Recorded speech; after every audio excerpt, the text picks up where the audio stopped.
Minute de silence demain dans tous les établissements scolaires. À quelle heure? Comment ça va se passer? C'est en fin d'après-midi. Nous laissons les établissements et les écoles s'organiser de manière adaptée et aussi en pouvant choisir les modalités. C'est-à-dire, c'est la minute de silence, mais ça peut être aussi une heure de discussion dans le cadre de l'éducation morale et civique d'ailleurs sur finalement ce qu'il y a derrière cet événement tragique.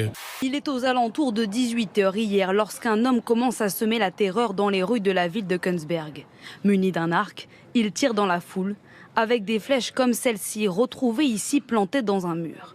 5 personnes sont alors tuées, 2 autres sont grièvement blessées. Le suspect le voici, Espen Andersen Bratton, déjà condamné pour avoir menacé de mort un membre de sa famille et pour cambriolage. L'homme avait également été surveillé par les services de renseignement l'année dernière. Converti à l'islam, il aurait montré des signes de radicalisation.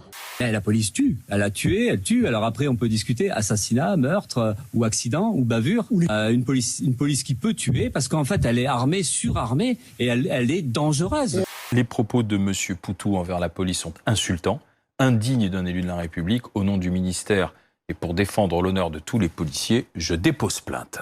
À chaque fois qu'ils ont la possibilité de mettre en cause la police, ils mettent en cause la police avec des arguments qui sont de plus en plus indignes et de plus en plus violents.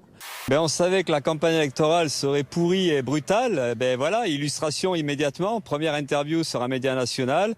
Le lendemain, une plainte déposée par un ministre contre des propos qu'on exprime. Donc il y a un problème démocratique qui est posé. Vous savez pourquoi elle est violente et pourquoi elle va être violente? Pour une raison simple.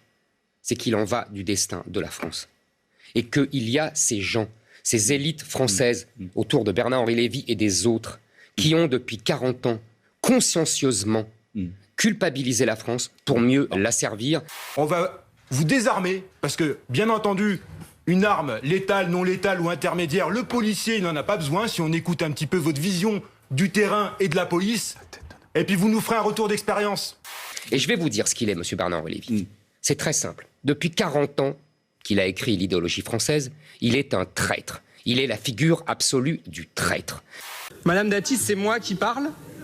Et en l'occurrence, même quand j'étais prof à Sarcelles, les élèves se taisaient. Donc vous allez faire pareil. Personne n'est dupe. Vous êtes à 4%, abonné à 4% et vous n'irez pas plus loin. Vous ne m'interrompez pas. Je m'en fous, madame. Je m'en fiche. Je n'en ai strictement rien à faire, madame.